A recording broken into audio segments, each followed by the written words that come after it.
Current బిల్లుల్లో true up ఛార్జీల పేరుతో వేల కోట్ల రూపాయల భారాన్ని ప్రజలపై మోపడాన్ని నిరసిస్తూ సిపిఎం నెల్లూరు నగర కమిటీ ఆధ్వర్యంలో ఆందోళన కార్యక్రమం నిర్వహించారు. నగరంలోని మినీ బైపాస్ రోడ్డులోని పీజేటీ పెట్రోల్ బంక్ వద్ద నుంచి మిలీనియం సబ్స్టేషన్ వరకు నిరసన ర్యాలీ చేపట్టారు. అనంతరం డిసెంబర్ మాసంలో వచ్చిన అధిక కరెంటు బిల్లులను సిపిఎం కార్యకర్తలు దగ్ధం చేశారు. ఈ సందర్భంగా సిపిఎం నాయకులు మీడియాతో మాట్లాడారు. గత ప్రభుత్వ హయాంలో బాదుడే బాదుడు అన్నారని, అధికారంలోకి వచ్చిన తర్వాత 18,000 కోట్ల రూపాయల ట్రూ అప్ ఛార్జీల భారాన్ని మోపి వీరబాదుడు బాదారంటూ వ్యంగ్యాస్త్రాలు సంధించారు.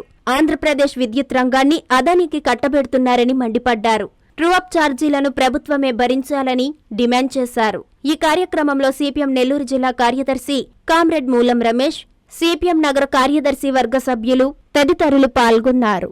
తెలుగుదేశం ప్రభుత్వం అధికారంలోకి రాకముందు ఒక మాట, అధికారంలోకి వచ్చినానికి ఒక మాట ఈరోజు చెప్తుంది.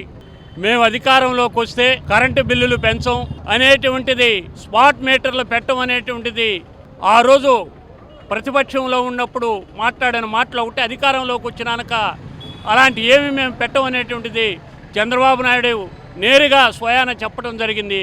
అయితే ఇప్పుడు స్మార్ట్ మీటర్లు చూసుకుంటే ప్రభుత్వ సంస్థల్లోనూ అదేవిధంగా వ్యాపార సంస్థలకి ఈరోజు స్మార్ట్ మీటర్లు పెడుతున్నారు. రైతాంగానికి సంబంధించినటువంటి మీటర్లు కూడా ఏర్పాటు చేస్తున్నారు. ఓ పక్క 1800 కోట్ల భారం ఈరోజు ప్రజల మీద విద్యుత్ ఛార్జీల మీద వేస్తున్నారు. సర్దుబాటు పేరుతో, సర్ఛార్జీల పేరుతో యూనిట్లు కాలేదానికన్నా ఇటు ఖర్చు ఎక్కువగా ఈరోజు ఉంటుంది. పోయిన నెల 300 రూపాయలు బిల్లు వస్తే ఈ నెలలో చూసుకున్నప్పుడు 580 రూపాయలు వచ్చినటువంటిది అనేక మంది చెప్తున్నారు. అంటే బిల్లులు ఈరోజు ఏదైతే ఈ ప్రభుత్వం చెప్పిందో వాటిని మర్చింది.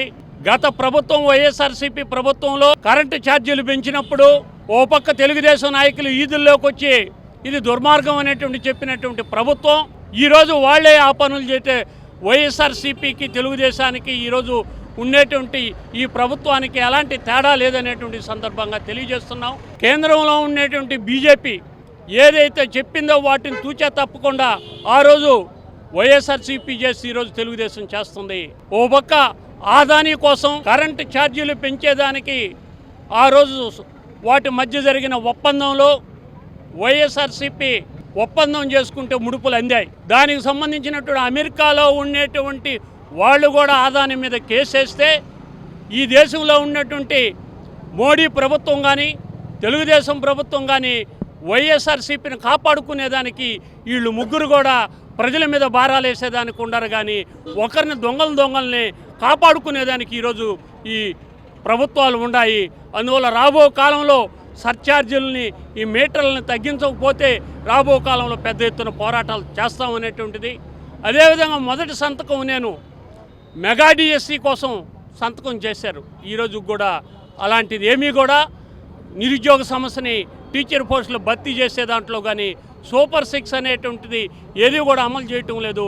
అందువల్ల రాబో కాలంలో పోరాటాలతోనే ఈ ప్రభుత్వాన్ని మెడలు వంచుతామనేటువంటిది సందర్భంగా తెలుగుదేశం ప్రభుత్వం అధికారంలోకి వచ్చిన తర్వాత ట్రూ అప్ ఛార్జీల పేరుతో వేల కోట్ల రూపాయలు ఈరోజు ప్రజల మీద భారాలేసేటటువంటి పరిస్థితి తీసుకొచ్చింది. ఎప్పుడో వాడినటువంటి కరెంటు బిల్లుని డిస్కంలో నష్టం వచ్చిందని చెప్పేసి కరెంటు బిల్లులకి వాళ్ళు ఈరోజు ఎప్పుడో వాడినటువంటి బిల్లుల్ని ఈరోజు కట్టమని చెప్పడం ఇది దుర్మార్గమైనటువంటి చర్య.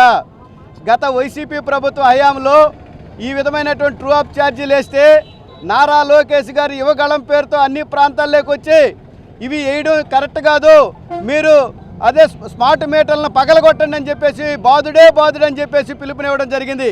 కానీ వీళ్ళు వేసేది ఏ బాదుడు, వీరబాదుడా లేదంటే ఇంకేమన్నా బాదుళ్ళా? ఈ విధమైనటువంటి పద్ధతుల్లో ఈరోజు ప్రజల మీద భారాలు వేసేటటువంటి పరిస్థితి తీసుకొచ్చింది.